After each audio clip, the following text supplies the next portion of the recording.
everything I think just kind of comes back to a lot of people not liking this movie because they think it's what came before. Which, I mean, part of it is true, but not as much as people are making it out to be. And that's what I think is rather depressing. Because what did you hear for the longest time after the prequels? Y'all know this.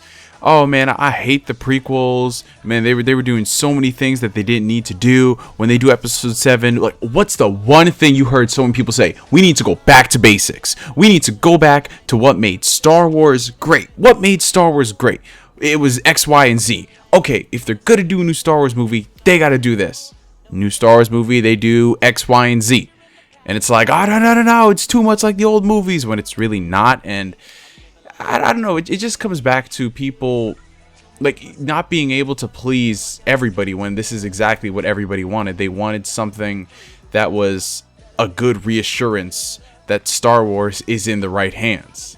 Because let's be honest, we know if Disney wanted to, they could go all bombastic. They could do some crazy, storyline that's just like, oh my god, right out the gate.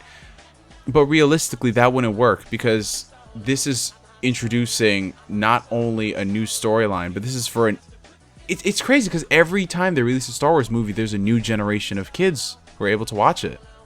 Like, people who saw the prequels are now having kids, and they're taking their kids to go see Star Wars. So it's like, what's the best way to reintroduce them? The way you reintroduce the parents. And it works, because going forward into the future, there's so many stories that you can tell, which is where I want to get into, unless you guys have any more complaints you want to mention. Complaints that I want to combat, you mean? Well, I mean, we talked about the big three. It was the Legends controversy, Kylo Ren, A New Hope 2.0. I can give one problem that I have with the film, and it's not even a problem. It's just a choice of things, because there's just to show that there's something I can dislike. The only thing that I think I would have changed was when Kylo Ren reveals his face. I would have saved that for when he sees Han on the balcony, and when Han says to him, when Kylo Ren says, if I take this off, who do you think you'll see? And Han's like, my son. All right, takes it off. That would have been a cool reveal. The reveal with Rey, it worked. It was good for the scene and stuff, but I don't think it was necessary for the scene. I think the scene could be rewritten to fit better with the helmet on, and then have the big reveal be then. Yeah. One thing I probably would have changed is just exactly how much, or how little rather, Captain Phasma was utilized, just because, I mean, there's still debate as to whether or not she even lived, and I think they did confirm that she lived, but like at least showing that would have been nice, maybe. Yes, she lived. Her actor's coming back, or Gwendolyn Christani, or whatever, whatever her name's coming back. Yeah, but I mean, like, I would have done a little bit more with her, maybe, like, demonstrate exactly why she's commanding the Stormtroopers as opposed to, just standing there. I don't know. That would have been nice. But with Fett, man, to me, it's very similar. Well, I don't know. They just could have done a little bit more with her. But one thing that they definitely need to do different, we needed more of that riot control Stormtrooper. I mean, I want his backstory. I want his name. I want to find a way that he survived and actually goes on to become the next Boba Fett. I'd like it if they would just confirm if he's which cell member from Finn's group it is, because it has to be one of them.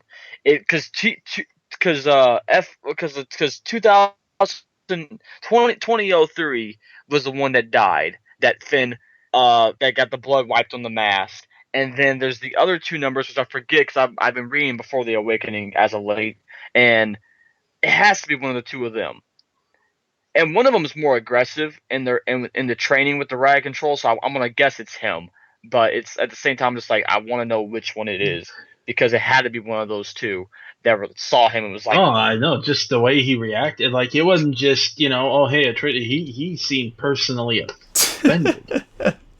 It wasn't just like, oh, hey, a wild traitor has appeared. What would you do? It was like, traitor. All right, let's do this. It's just the way he approached him too. He saw him. He dropped his shield, dropped his gun, pulled that thing out. Just, oh man.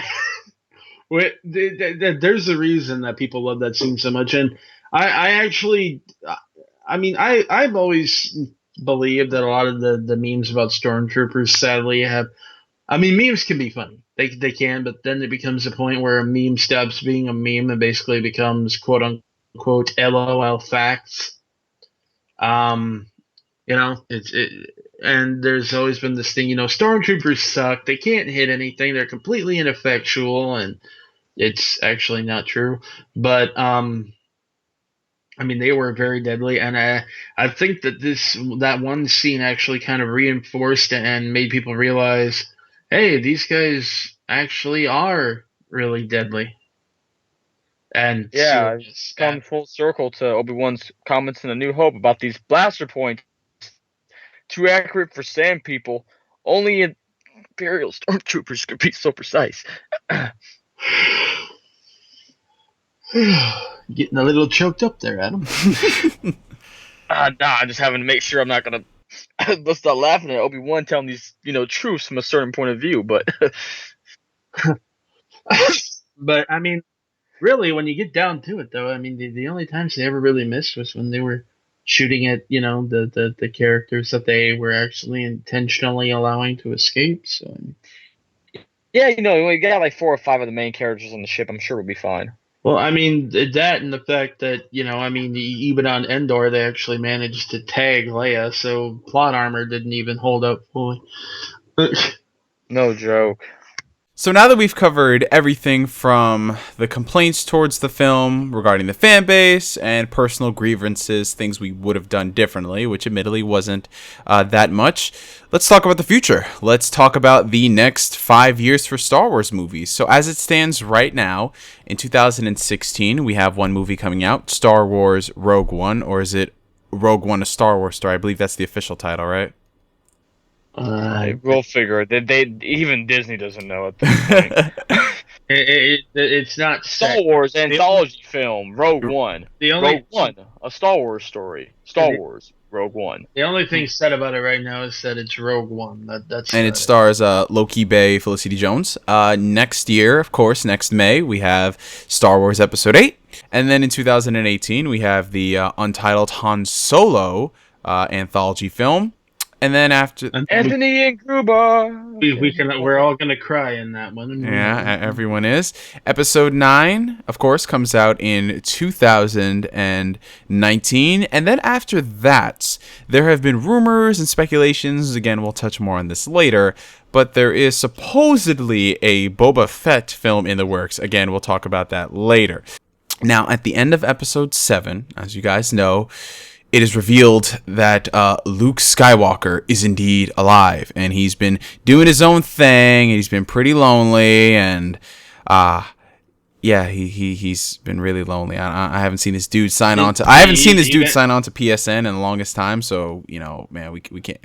Hide and Seek champion, 1983 to 2015. Respect. There you go, man. The respect to the highest degree. So Luke and Rey are now a thing, and things are going to be happening with them.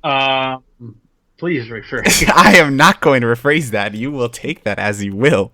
So Luke and Rey are now a thing, and they're going to be probably doing some crazy things in Episode 8. And it's prompted a lot of... Please. I did that just for you, Daddy. Just for you. So a lot of crazy stuff is set to happen in Episode 8, and a lot of the principal cast is going to return for the movie, including Harrison Ford. So as far as speculations go, before we tackle some of the weird rumors that people have been spouting out, what do you guys think is going to happen in Episode 8?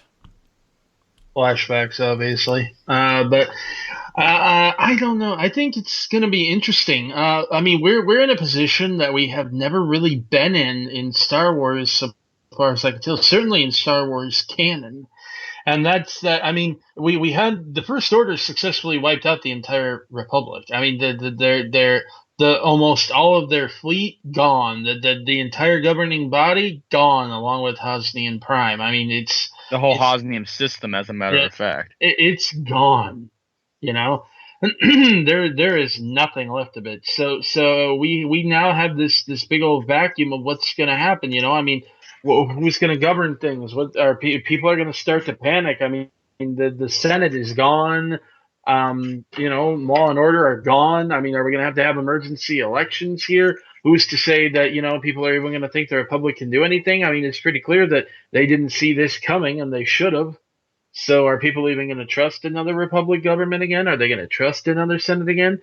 What's going to happen there? But on the flip side, the First Order, when they did that, they figured, okay, now we can march right into the galaxy and there's no one to oppose us. But then they lost Starkiller Base, which was their chief forward operations base, their super weapon, and their main garrison for their forces. And a lot of folks did not make it off that planet in time. So they suffered a huge military blow there too. So now we got this interesting scenario where, while I do think the First Order is a bit better out than the Republic, the Republic might still have some people left. If nothing else, who's to say they couldn't recruit some other people? I'm sure some people have ships at their disposal that they could, lend to repel this invasion. So we could see a rather makeshift alliance form again.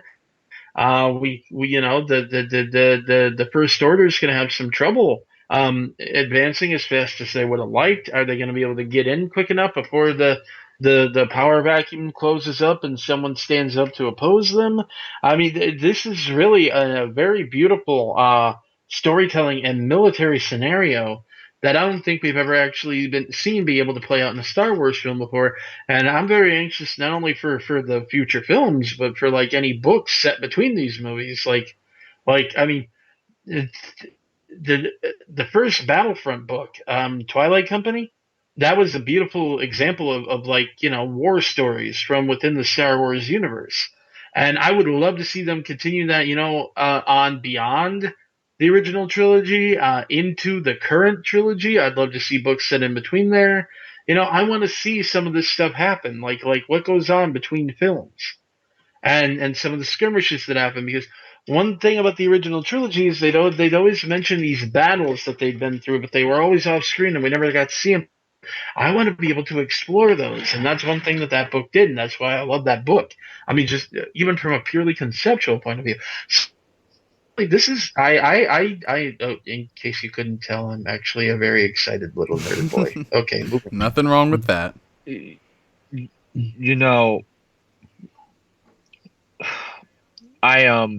I give a couple of bold predictions for episode 8 right now. Oh, I hate bold predictions. Jar Jar Binks is Sith Lord confirmed? Dang it! I'm just thinking. I was pretty confident in my predictions. Well, I still wish I would just release my predictions video still beforehand, because I had everything. Yes, it was but a fleeting dream, just like Star Wars every day for the month of December. Oh, don't listen to him. He was completely wrong. Completely. I was more right than he was. The one thing that I will say right now, though, is Billy D. Williams will be back. Oh, sure he will. He will play Lando, and Lando will be leading a Republic fleet against the First Order, because he wants to get revenge for his buddy Han's death.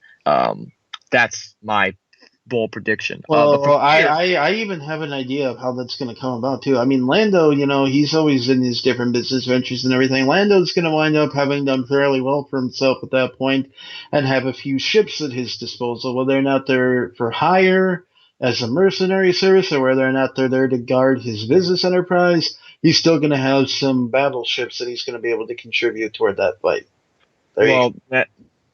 That's where I was going to get into. See, the beautiful thing, so a little backstory to this, guys, at least in terms of the canon. The New Republic basically was stupid. The Galactic was dumb. But the New Republic was so dumb that, Princess Leia, they can basically consider her a warmonger. They didn't believe her that the First Order was a threat. Well, you're all dead now, so. Well, I think part of the believed us is when you look at the senators who showed up, Mm-hmm. Outside of there, I mean, you had some older folks too, but you even had some really young people who may not even have remembered the height of the war. And that's the great thing about it now, because now these young folks, unfortunately, the ones that don't listen to history class and don't learn that the Emperor was evil and that the Empire is bad, that they were a threat. Well, they now see, oh my God, the First Order wiped out a whole system of planets and the Republic fleet. What are we gonna do? Well, this is where I think characters like Akbar are gonna step back in, and now with what's happening, he's going to use the resources on Mon Calamari to get production going on ships again. They're going to have that's where the fleet will start to be built again from there. So you'll have the Mon Calamari, like the Home One cruisers like that will be put into place. Like Danny said, basically exactly what I was going to say actually about Lando with having ships that he has at his disposal because Lando's a smooth man, so you got to keep some nice stuff going along. And in 30 years time, come on now. And Bet you Lando he's gonna have a bunch of half alien kids too. I wouldn't doubt that. I mean, actually, I thought of there's one theory I thought of with everyone's talking about the whole Finn thing, and I don't want the galaxy to be small. I don't want this theory to be true. But the best way I can see that working out is how did Leia find out about the First Order?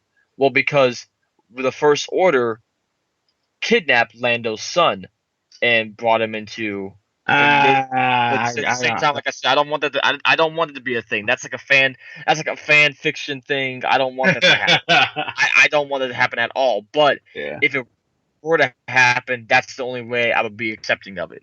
But I believe that's going to happen. In terms of the galactic state, what's going to happen is the forces of the Republic that originally were not with General Organa, almost called her princess, that weren't with her, they're now going to be like, oh shit, well she was right.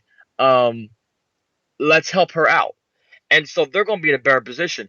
While the First Order isn't in nearly as bad of a position as we think, because they're in a similar position as to what the Empire was when the Death Star blew up. That wasn't all their forces, but they're not in as good a shape as the Empire. Because what I believe is that in the Outer Rim, that's where everybody ran off to. But in the Outer Rim, like the Star Destroyer that we saw in this film, is basically, I think, if the cross sections, if I remember reading that correctly, the incredible cross sections, that Star Destroyer is pretty huge. It's similar in size, almost to a Super Star Destroyer. But the Empire, I mean, the First Order, still has a Super Star Destroyer they've built. That's even bigger. And like I'm thinking, I forgot what the ship was called, but in Dark Empire, if you remember that giant like Super Star Destroyer, I'm talking that scale size of ship. Not quite as big as a Death Star, but not smaller than the current Star Destroyer, and not smaller than the past Super Star Destroyers.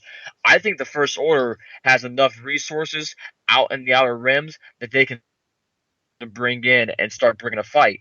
What I think is really going to be interesting is Leia's management of the Resistance, which is why she didn't leave to go with Rey and Chewbacca to see Luke, because this is more, she needs to take care of that while she lets them take care of the situation with Luke.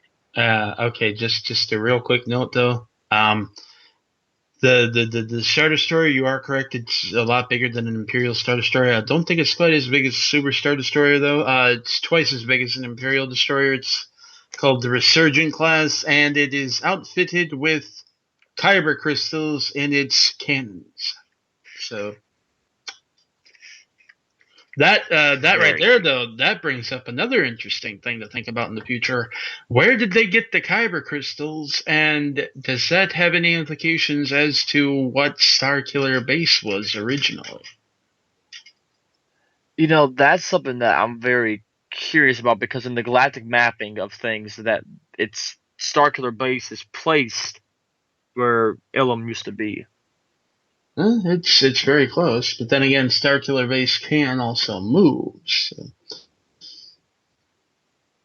Which brings up a whole thing of like messing up gravitational pulls and things like that. I mean, if they're involving science in it, but at the same time, like I'm so confused because I'm like, what? Where is Ilum then? Like, because that's my thing. If you move Starkiller Base into the position of another planet, what happens to said planet? Like, where does it go? Well, so long as you're in that orbit and you're orbiting at the same speed as that planet, you stay diametrically opposed to it, and technically you'd never meet, so it wouldn't be an issue. But then they kind of gobble up the sun, and then everything dies. But then it was a nuisance at the end of the film, though. Well, that's because the energy that was absorbed got released, and it did killer base into a new sun. Mm-hmm. which was kind of cool. But yeah, another thing that I'm interested in so far as the future goes is well, like I said earlier, I just want to see Luke wreck stuff. Like seriously, I don't care if it's just a battalion of stormtroopers. I don't care if he solos a friggin' star destroyer. I don't care if he takes on all six of the rest of the Knights of Ren at once and just dominates. I don't care. I just want to see him kick serious butt. And I'll admit I have some personal reasons for wanting to see that so bad. Over the years, I've just gotten so sick and tired of hearing all these new fans, come in, and it's like, yeah, okay, new fans are a good thing. Yeah, it keeps the series alive. But when I hear them talk about how much better and how much stronger Anakin was Oh than God. Luke, and how if Luke and Anakin had ever fought instead of Luke and Vader, Luke would have been dead instantly. It's like, oh my. Mm-mm. Mm-mm. Mm-mm. But also looking ahead into Rogue One, I'm hoping this is a personal hope, and I so doubt it's going to happen. Just I want to see. I want them to cast someone. Okay, I want one of the people that they cast to never have their character name revealed. Right, never revealed. And then in the movie, when it gets toward the time, to go on this mission to steal the Death Star plans, they're like, "Hi there, I'm so and so," and then this dude, shakes their hand and replies, "Name's Kyle." That would be nice to bring Eh, that back in. Kyle Katarn was awesome, man. And really, I mean, this would be a perfect opportunity to reintroduce him, and he could have been like helping Luke build that new Jedi Order, or heck, don't even make him a Jedi. Just make him a really good spy or something. I don't care.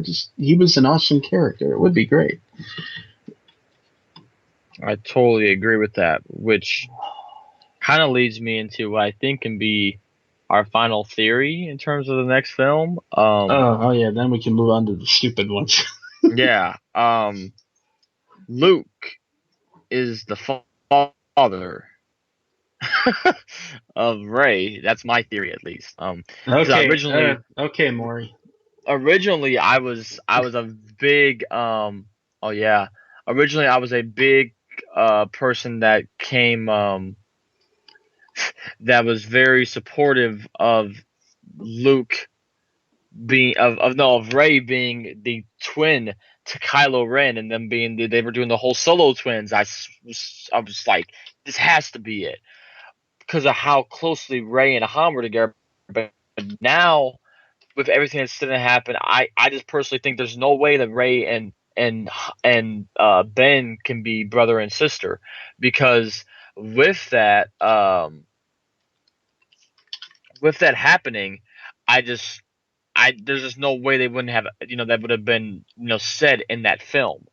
Um, and along with, I think the way that you can explain her being so strong and powerful in the Force is that she is Luke's daughter, who Luke had with another very Force sensitive person that was powerful in the Force, and thus they created this child together. And not only that, though, but that also too, she was trained at Luke's Jedi Temple, and when that happened, her training on the planet is what kind of prepared her towards the whole thing of the Jedi mind tricks and pieces like that. And I think she's going to be written into being a character similar to what they want to make Jaina Solo in the old EU, which was the Sword of the Jedi. She's going to be this new champion for the light side of the Force. She's going to pick up where her father left off, because she is a Jedi like her father before her. And plus, I think, now she has to be Luke's daughter, because that whole teaser trailer, as much as J.J. Abrams likes mixed direction, I just think, the Force is strong in my family. I have it. My father has it. I have it. My sister has it. You have that power too. Um, that had to be directed at Rey. And I just think that um, even though it's taking lines from Return of the Jedi, that's probably the truth of the matter. And moving forward, it's that way that you could, like I said, you earlier in this discussion, you carry forward this story of the Skywalker lineage, of the struggle between light and dark, and I think that would be very interesting to see play out. And plus, I really like Rey. Rey's the first new character that's come out in a long time that's of a new generation. That I'm like, yo, if Luke ends up, kicking the bucket, which eventually he'll have to. I'm not gonna talk about that, but he'll eventually have to. Um, Ray is a character that I'll be very happy to continually follow. Uh, That better not happen anytime soon, though. yeah, I would really hope that he does not bite the dust in 8 or 9. I can say that I've talked about this with a lot of my friends, and I've come to the decision that for Luke's death, I either want him to go out in a blaze of glory, sacrificing himself for the greater good in some amazing way, or for him to see all this stuff come out and play through and come to its fruition, and him to sit there and look at everything that's happening, like, you know what, I'm content with my life. I'm content with what I've done here throughout my life as a Jedi and as a person. And so then, like Yoda and Obi-Wan, or more like Yoda, he accepts it. He accepts life, and he accepts that this is his time, and he lets himself become one with the Force, and he becomes a Force ghost. I'd hope for the latter, honestly.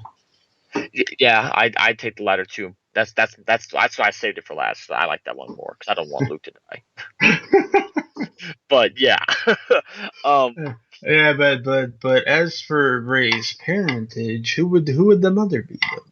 I think, like I said, the best way you introduce Mara Jade without pissing fans off is you have her dead already. She died, and Yeah, she's by dead. the exact same person too. Ha ha Dead. ha ha ha. Like Oh, I cruel fate. and I think you just have her be dead, and now you pull her back in via Books yeah, books. Make it simple. I mean, as and much the as I inevitable animated series.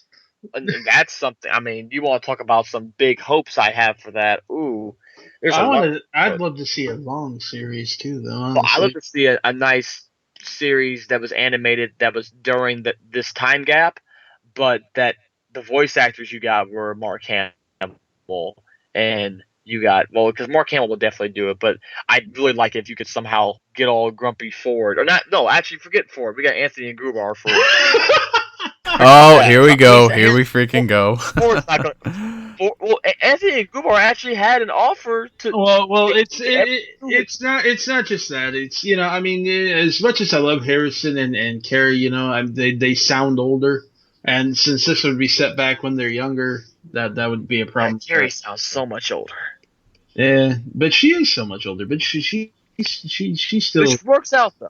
she still kicks ass in her old age, so that's cool. But She's still Leia. yeah, definitely. But yeah, there's a lot to look forward to, I think. But with every good theory and with every interesting theory, there must also be at least three incredibly stupid At ones. least 3. I think you're giving this community a bit Plagueis too much is credit, Danny. dead. Let him be dead. He is dead. Yeah, He's okay. dead.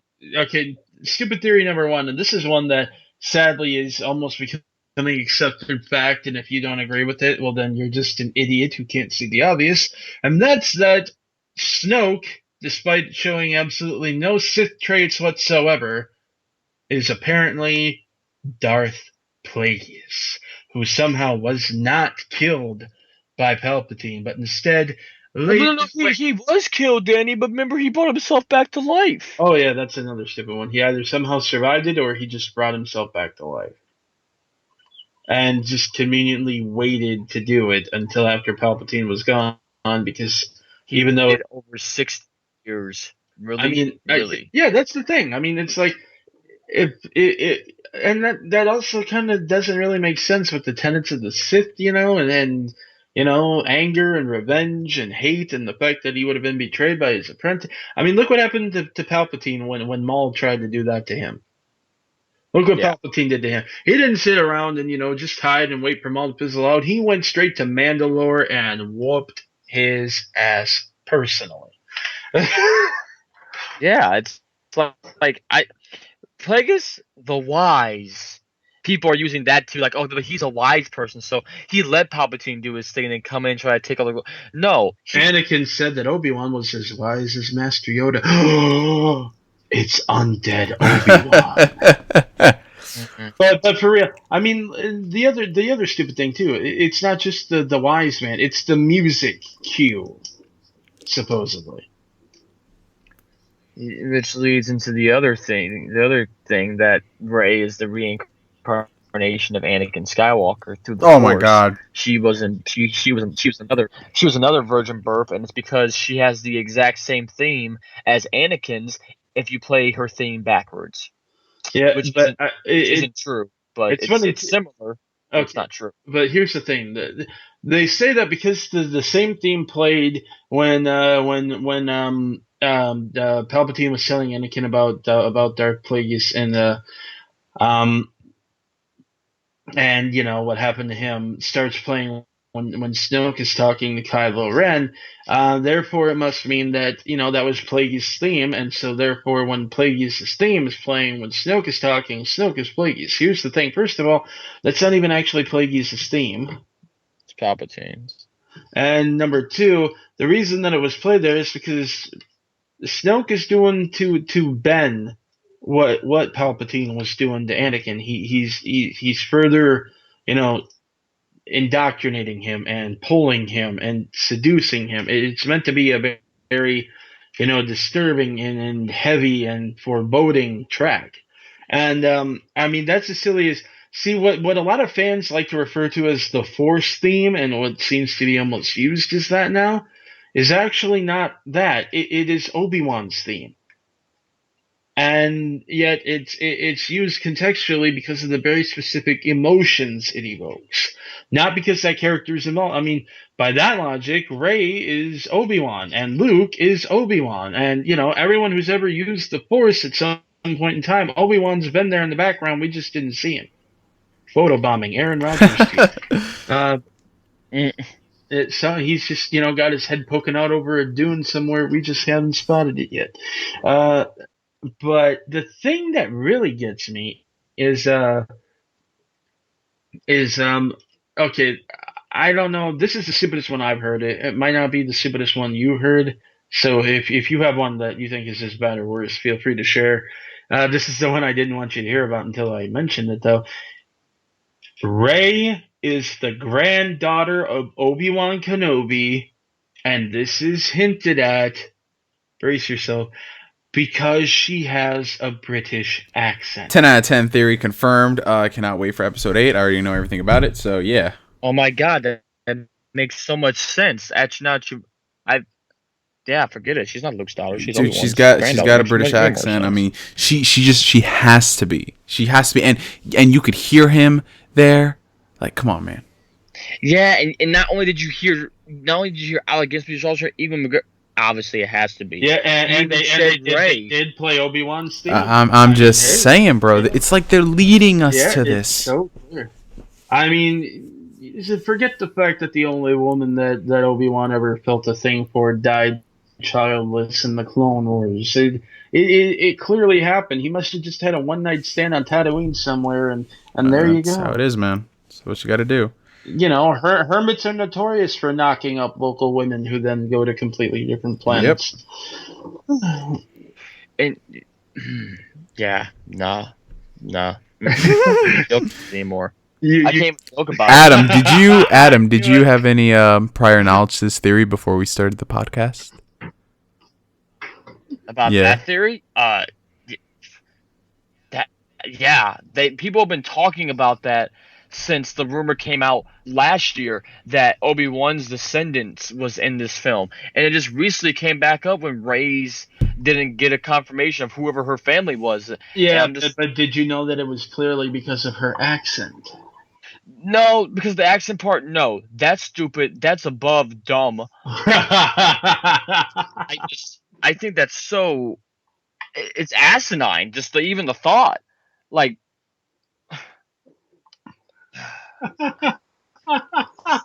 No, like honestly, just theory I have that I just remembered that I kind of it's an interesting theory, and I really don't want to see him back in the franchise, but at the same time, I'd say screw it at this point. But you know the whole call to the light thing that Kylo Ren kept was saying during the film. What if that call from to the light wasn't his love for Han and Leia? What if that call to the light is Anakin? And what if that's Anakin reaching out to him, saying, "Hey," trying to reach out to him, like, "No, you're talking to your grandfather right now, but you're listening to me, son. No, don't do this. This is not the right thing to do." It's something I thought would be very interesting because because there were the rumors about the Force Ghosts in this film, and then I'm almost positive that it's going to be in Episode 8 at this point. That we'll see Anakin in Episode 8, whether it's Hayden Christian or not. I think that's a very interesting concept that I kind of would like to be toyed with. That Anakin is reaching out to him, trying to get him to understand that what he's doing is wrong. Because that would make the whole call from the light thing just a little bit more interesting to me, and it would add depth as to why when he silenced that call from the light with Han killing Han, it actually didn't help. Or if the call to the light has been Luke this whole time, and it's being Hermit Luke trying to reach out to him through the Force. That too, but either one. That's another theory I have, but the Kenobi thing is shoot yourself. Yeah, it's pretty weird the lengths that people will go, but I mean, I guess this is the price we pay whenever a movie like this does come out. I mean, there's like a billion different theories coming out for every single Marvel movie, and with Star Wars, it's not surprising. Moving forward into the future, I think there's a lot of things that we can discuss about in length at later dates, like the Han Solo Anthology film. We're definitely going to be hearing a lot more about that this year as they have to really get down with the casting, and then we're going to hear stuff about production at the end of the year, and then shoots next year. So, I mean, there's a lot to get excited about with the Star Wars universe that we can definitely discuss on another day.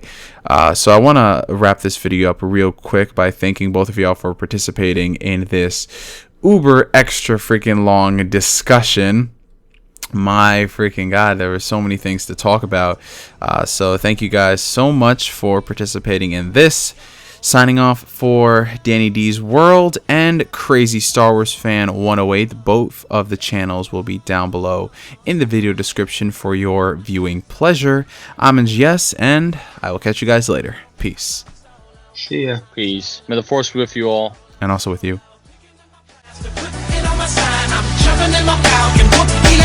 I'm solo, I'm Han Solo, I'm Han Solo, I'm Han Solo, solo.